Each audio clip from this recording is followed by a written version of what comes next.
Hey, rise and shine. I'm Nova Too Serious. This is my channel. This is where I channel my energy. I'm an artist. I'm from Mississippi. And if you're new here, what I like to do on my channel is talk about Black economics here in Mississippi and what it looks like for me.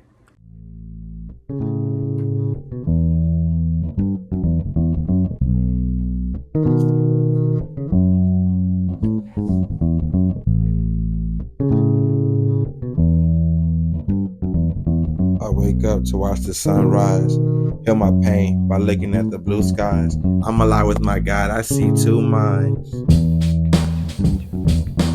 Mississippi burning, I prayed that I was earning. I can measure hate, racism ain't a person. All the hate they give like it never was emergence. If Jesus died for sin, while the black person burning. If Jesus died for sins, while the black person burning. Yeah. If Jesus died for sins while the black person burning. Look at the state we in. Learned the lesson, didn't win. White man is a shadow and the black man is a sin. I'll bleed the blood again. Get the message from within.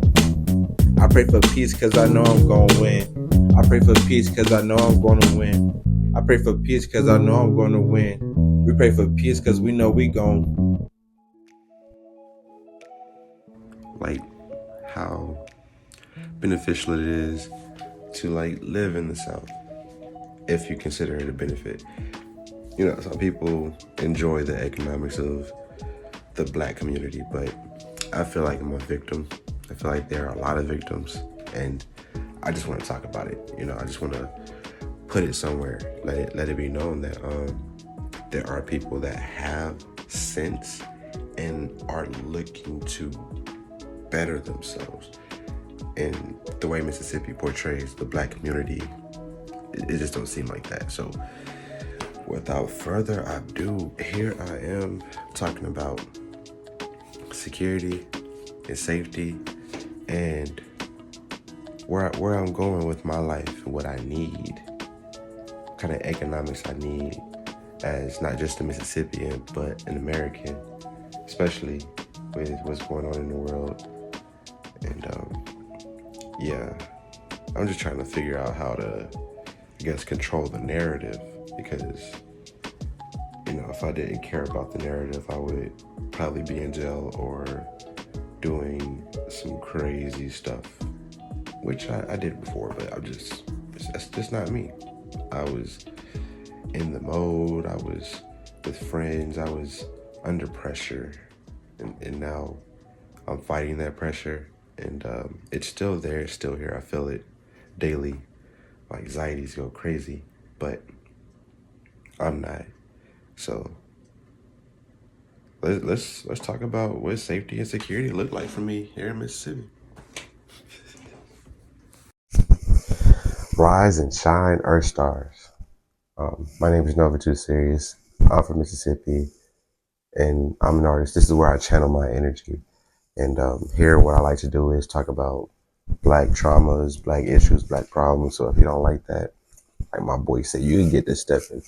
So basically, the gist of what's going on is I'm here looking for another perspective to enlighten myself, and I want to share, you know, what my findings are, and overcoming challenges and pointing out, you know, the different things that I go through here in Mississippi.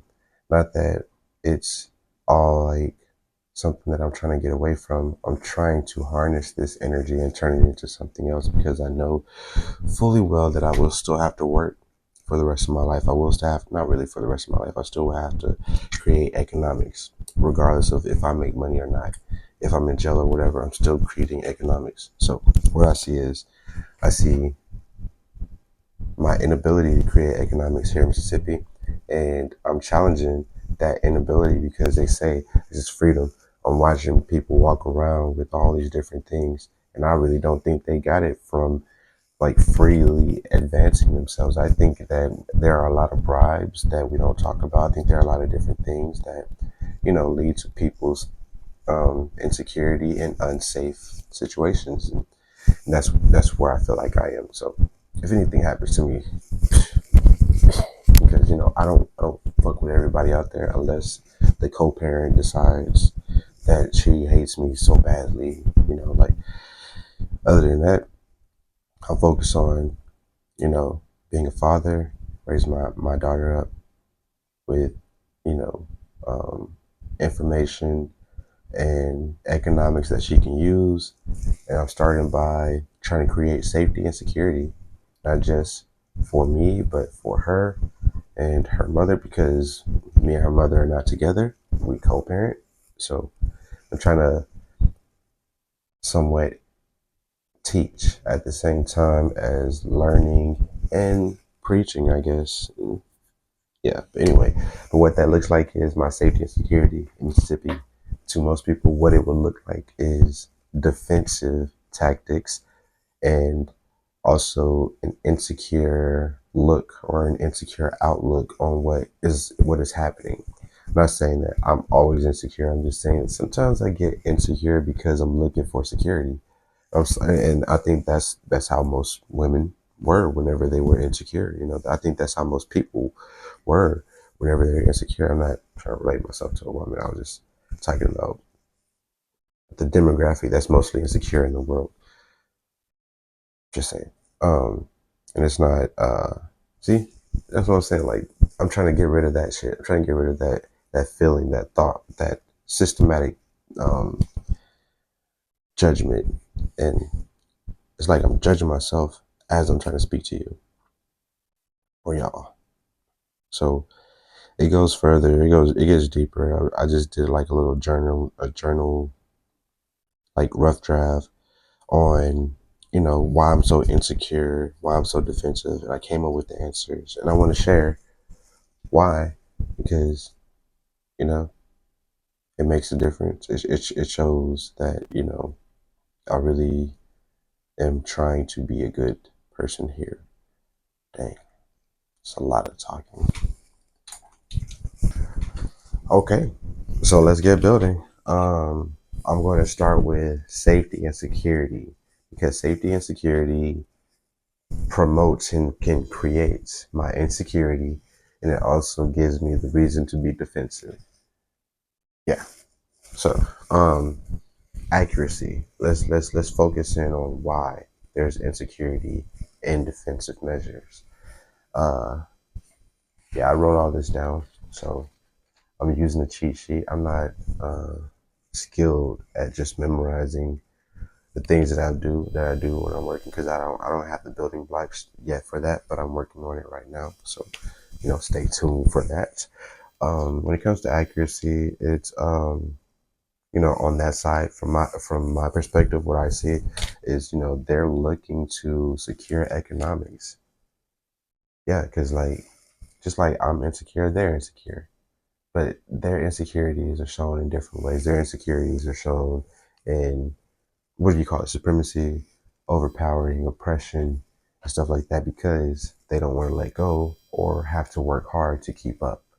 And that's basically what it is. That's why they do what they do, so that they can have the benefits and less labor on their side, because of economics and how economics works. Like we're able to produce more. We're able to produce half the stuff that most of that them are. So like, yeah, like I'm not trying to draw the line. I'm just trying to point out the performance ratings and how they measure their income, how they measure their economics, and what they need for their economics to be measured so high. Period. That's really it. Just to be accurate, because I don't know how much money comes out of Mississippi from like the other side. I know that Black economics has a big you know chunk in what economics here in the South looks like. That's all I can say. That's what, just to be accurate. You know what I mean? So safety and security goes up to the accuracy, what like how accurate I am with my viewings, or how accurate they are with what they're saying about who I am as a person and what I'm trying to do, you know, the narrative. So like what we're looking at now is fairness and balance. Is this fair? Is there real balance with the way that things are going? You know what I mean? So like we got the hourly wage and the cost of living. For, you know, Black Americans, the hourly wage and the cost of living is just completely like different. It's at a slant. There's no real balance. It's at a slant. And like all the labor goes down there. But meanwhile, all of the you know, funds go there. You know what I mean? So like the funds is still up there. So like, but this is Black economics. This is, you know, so like, yeah, there is it's relative. It relates to each other. That's why there's an attack, because there's a transfer that's necessary in order for economics in America to look the way that it does, because it's a look nonetheless. It has nothing to do with the hard work that criminals put in to be patriots. Yeah. Okay. So we got the safety and security. We focused on the accuracy. What was so accurate about safety and security? Why is there accuracy? Fairness and the balance. We talked about the balance, where the balance is and how fair it seems, because it's very fair. You know, I mean, when it boils down, if you're greedy and everything is yours, it's definitely fair. Whatever you touch is yours is fair. You know, that's not God's intention, but I hope you touch that plant in Africa. You know, the one that they talk about, you die. Let's go test that theory. Test that theory. Can y'all please just go test that plant in Africa and see, you know, why people just like perish after touching it. I don't know. Anyway, so yeah, like to bring clarity to all of it. Like, why would they feel that way? Why would they do that? Why? They don't have that inside of them. They go to church and they pray about stuff with the blood of Jesus. All right, so competition. That's why. Period. They competing and they're looking for progress, and they need that progress to be coerced. Not really coerced. They need that progress to be in their benefit, and the coercion is for them benefiting. I mean, they can benefit in other ways. You know what I mean? But they don't have enlightened thought process. When they hear grow, it grow down. They don't grow up. Like they grow up, but they don't grow up. You know what I mean? Like that's what I'm talking about. So yeah, and the relevance to all of this is basically legacy. It's a reflection of legacy. This is the tip of the iceberg. This is the tip of it all. Everybody looking at it, it looks so small. It's like, oh yeah, man, that iceberg over there is definitely habitable. But if you go and you go and stand on one side of that iceberg, that motherfucker will tip and it's gonna rock and rock. But me, I'm trying to center myself, not on the iceberg. I'm trying to get the heck off the iceberg. That's what I'm trying to say. Like they they want you to stay on the iceberg. It's cold out here. I can't even make a fire. I can't make a fire on the iceberg. I'm gonna melt the ice. All right. So yeah, there's a legacy vampires. That's what this is. Legacy vampire, energy vampires, because they don't have the energy to create their own legacy, so they have to tear down another person's legacy to create their legacy. Vampires.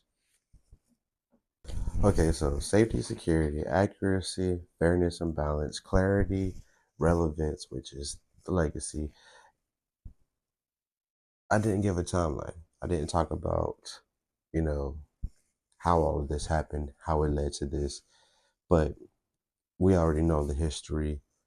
You know about Jim Crow, you know about, you know, school desegregation, because it was segregated at first, but when we desegregated schools, that's where, you know, voting rights came into play. That's where sabotage came into play. That's where so many other violent acts came into play, intimidation tactics. I'm talking about terrorism, but without um, the terror part, because that's not terror. It's not terror. They're not terrorists because of how the laws were made back then, and they're, you know what I mean, like still trying to get over not having that ability. Just really weird. So yeah, that's the future, or that's the past. That's the past. That's what's going on. Present is what we're going through in the future. Looks like, cyber behavioral security, you know, organized economics, organized crime. I'm not saying that, they organize crime. I'm just saying that they have a real control on what crime looks like. That is a fact. Like there's so much money that goes into crime. Anyway, uh, just gonna keep going. I'm not gonna stop the thing. Uh, just for transparency, why do they do this? For resources, information. They do it to keep up with their resource and also utilize their information. And it's, intense labor hours. It's through intense labor hours, targeted, um, actions, promoted actions, things like they target, they promote, and then they use things that Black people love against them. They're not out here like, oh yeah, this is a good lifestyle that you should follow. Go in and have a better life, and giving them actual resources to do that. They're creating resources that go against the ability to actually enlighten and grow up. That's why it seems like there are a lot of childish people that just won't grow up, because it's like Black people inherited the inability to grow up. I don't know where from, but just how it goes in three. It's all federally funded. The war on drugs, um, child support. Basically helping kids and stuff. And now it's just a big ass problem with it now. All of a sudden, like people have been manipulating the system, and it's all their fault. But we talking about behavior. We're talking about security, but they don't add cyber to all of what they do. That's all I'm saying. So it's locally operated. It's you know it's the state, federal, whoever work in the state federally, and it's through income, a team effort, work ethics, like how you work. If you go to work, be quiet and don't say anything, then you able to have your recreation, even if it is abuse. You know what I mean? Because recreation has to do with what people do in their spare time, and Black people don't have a lot of money. They don't have a lot of resource to go and do other things in their spare time. Most of the time, they're walking down the street, to where that abuse is, not really prominent, but it's a relaxation and an escape from being abused by somebody else.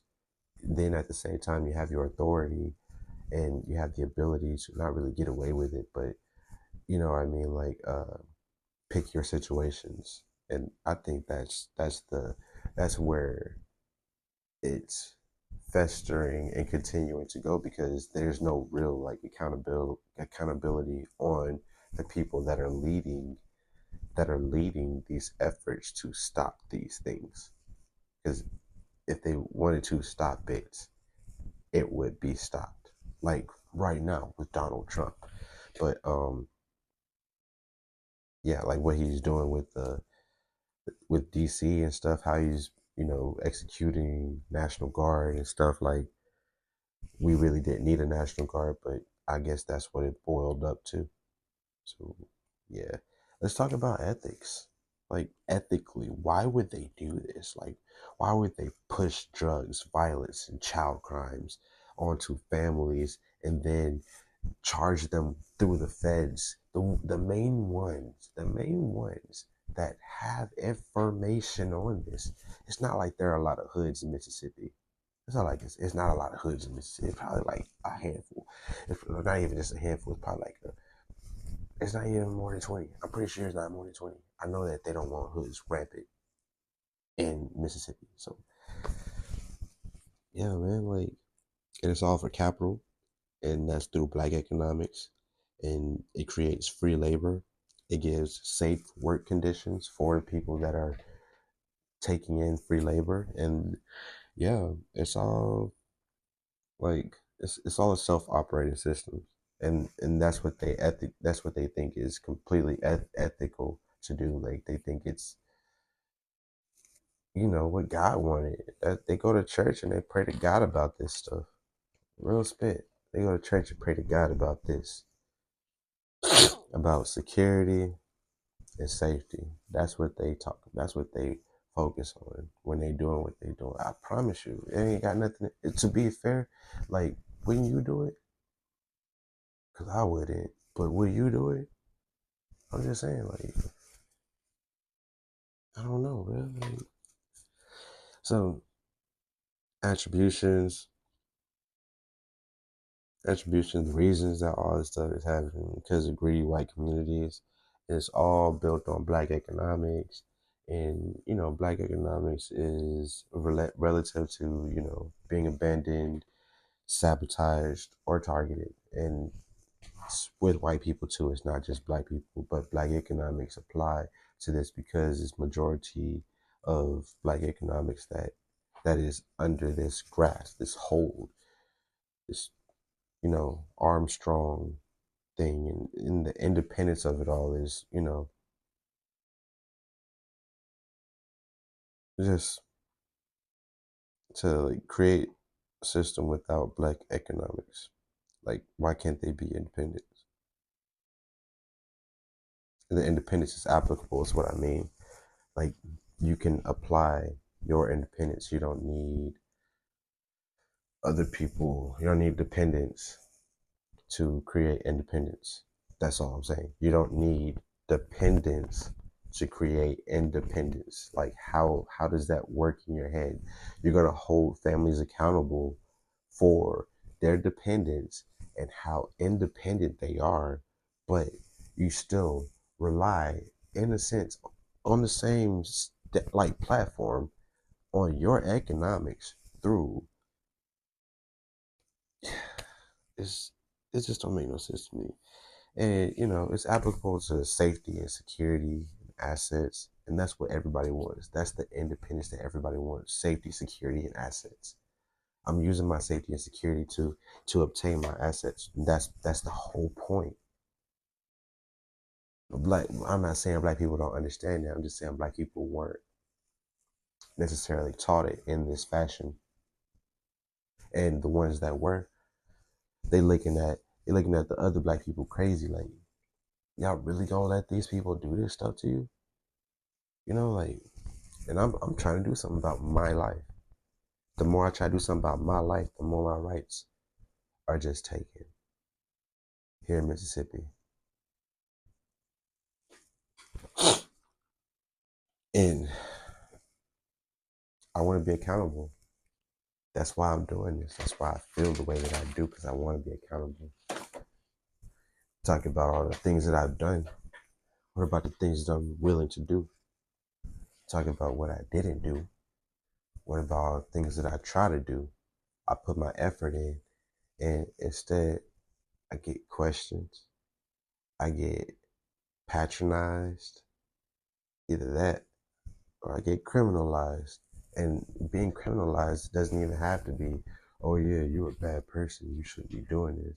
Being criminalized could be, you know, a white person walking down the street and like clutching a person walking far around me. You know what I mean? That's subliminal messaging stating you look like a criminal. And that's what I get whenever I go anywhere. If like I went to the damn store, I saw like two. I'm telling you, I sound crazy, but I know I'm not paranoid. There's two different military bases where I live. I know I'm not paranoid. So, yeah, accountability is me building black better, and all I can say is for white people is like, enough with the self hate, bro. Because like obviously you hate yourself so much that you blame somebody else for not being able to do something. Like just stop with the self hate. Stop hating yourself. You see how deep I had to go? Why don't you try that? And instead of blaming other people, look for a real reason that applies to the lack of energy that you're giving to another person in the future, because you're supposed to grow. You're not growing if you're giving energy. That's all I can say. So, like, enough with the self-hate. And, I apologize for your traumas that you never caused.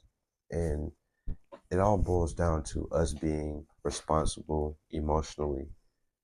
If you go through something, it's understood. Like, people go through things. But how you handle that is your responsibility. That is what I'm witnessing. That's what I'm going through. That's what God brought to me is, being responsible for my emotional perspective, because He knows that things that I do, things that we do as Black people, is folded into the doubles. It's 2 times greater than what they do. So we can't do they evil because we do they evil, you know. So instead of being evil, I'm trying to live. Let's flip evil around and let's live. Let's, instead of going backwards, let's move forward and build Black better. And that's where I plan on harnessing and utilizing my accountability. I'm not going to nobody's workplace to make them look good. I'm not going to do things for people that economically need my economics. Like, I'm doing it to help people build their own economics. Because that's what I want to do. I want to build my own economics. And that's where building economics comes in, is building economics with other people. Speaking of which, if you like what's going on here, you want to join the community, like, share, subscribe. You know what I mean? If you want, you can comment. I love, growing. So if you don't grow with me, and we can align our thoughts, not even just align our thoughts, but, like, move in tandem. You give life to me, I give life to you. And we can reciprocate that for everybody. So thank you for watching, and I hope you guys have a lovely day, lovely week, lovely life. This is if it's your last time being here. Peace.